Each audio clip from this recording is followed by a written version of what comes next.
আসসালামু আলাইকুম প্রিয় দর্শক, আশা করি আল্লাহর অশেষ মেহরবানিতে আপনারা সবাই ভালো আছেন। ইনশাল্লাহ আমিও ভালো আছি। কথাগুলো আগে শুনবেন, তারপরে কমেন্ট বক্সে আপনার মন্তব্য দিবেন। তার আগে কথাগুলো ঠিক মতো না শুনেন। আর এই হুজুরে কি বলে কথাগুলো শুনবেন, শোনার পর আপনারা কমেন্ট বক্সে ভালো মন্দ লেখেন। তাহলে আসুন কথাগুলো শুনি। ঠিক আছে না? শারীরিক পরিবর্তন কেমন হয়? আর পরের অধ্যায় হলো এসো বন্ধু হই। এসো কি হই? বন্ধু হই। আমি কি ভুল বলছি? এগুলো হারামকে দেখে আমাদের আর হারাম মনে হয় না, অপরাধকে দেখে আর অপরাধ মনে হয় না। অসংখ্য পরিবার তছনছ হয়ে গেছে, চেয়ারম্যান সাহেবরা ভালো জানবে। ঠিক আছে না? শেষ কার বউ কি নিয়ে যায়? আমি কি ভুল বলতেছি? ঘটককে কার বউকে নিয়ে যাচ্ছে? দূরত্ব যতই হোক কাছে থাকুন, স্লোগান তো দিছে, দূরত্ব যতই হোক কাছে থাকুন। এক মুরব্বী এসে বলতেছে, হুজুর আমার বড় মেয়ের জন্য দোয়া করেন। জি আলহামদুলিল্লাহ, দোয়া করি। তো আপনার বড় মেয়ের কি হয়েছে, কি সমস্যা? হুজুর মেয়েটাকে বিয়ে দিয়েছে বহু দূর, কোথায়? ঠাকুরগা।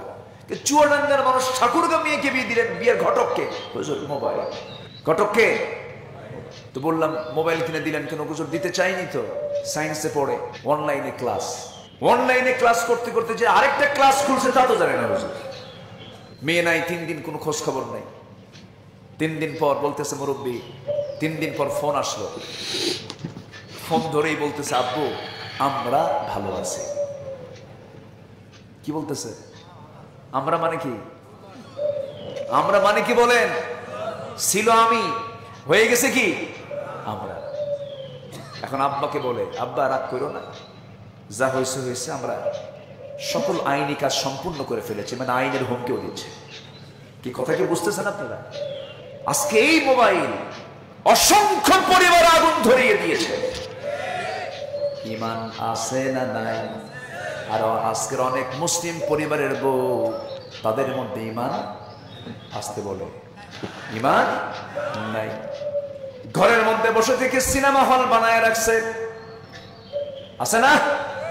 সপ্তাহে 72 ঘন্টা টেলিভিশনের সামনে বসে থাকে, সারাদিন ফেসবুক চালায়। কি চাকরি? ফেসবুক চালায়।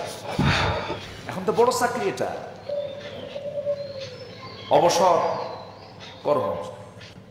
সারাদিন ডিভাইস নিয়ে বসে আছে। এরকম লোকের পরিমাণ এখন কম না বেশি? বলেন কম না বেশি? বেশি। পৃথিবী এখন এরকম। পৃথিবীবাসী এখন কোথায়? এরকম। এটার গোলাম হয়ে গেছে আজকে মোবাইলের। আপনি যদি মোবাইলের গোলাম হন, মোবাইল ব্যবহার করে আপনার জন্য হারাম। আপনি চালান ঠিক আছে, মোবাইল আপনাকে চালায় আপনি ঠিক নাই। আমার কথা কি বোঝা যাচ্ছে? আমি কথাগুলো কিন্তু শুধু আপনাকে শোনাচ্ছি না, গোটা পৃথিবী শুনছে।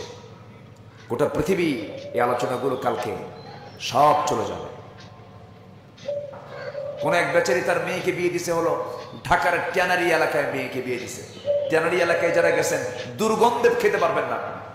ওই যে ট্যানারি বুঝলেন তো, চামড়ার এলাকা, প্রচন্ড দুর্গন্ধ। ওই এলাকায় মানুষ থাকতে পারে। তো বিয়ে দেওয়ার পর মেয়ে ফোন দিয়ে বলে, আব্বা তাড়াতাড়ি আমার নিয়ে যাও, আমি আর থাকবো না এই জায়গায়, এই গন্ধে আমার পেট ফুলে উঠলো। মা একটু থাকো, নতুন বিয়ে হয়েছে, কয়েকদিন পর নিয়ে আসবো। 14-15 দিন পর বলতেছে, মা তোমাকে নেওয়ার জন্য আসলে। আব্বু তোমার আসার দরকার নাই, এই গন্ধে এখন আমার খুব ভালো লাগে। আজকে আমাদের চোখে সুদ ভালো হয়ে গেছে, বেপরদা ভালো হয়ে গেছে, নোংরামে ভালো হয়ে গেছে। যাদের কাছে এগুলো ভালো লাগে তারা কি ইমানদার না মুনাফিক? ইমানদার না মুনাফিক? কষ্ট পাচ্ছে? শোনেন, আমাদের কাজ হলো অসুস্থ হলে আমরা ডাক্তারের কাছে যাই। ডাক্তার কি করে? রোগ নির্ণয় করে ডায়াগনস্টিক সেন্টারে নিয়ে সব চেকআপ করিয়া রোগ বের করে এরপরে ট্রিটমেন্ট করে।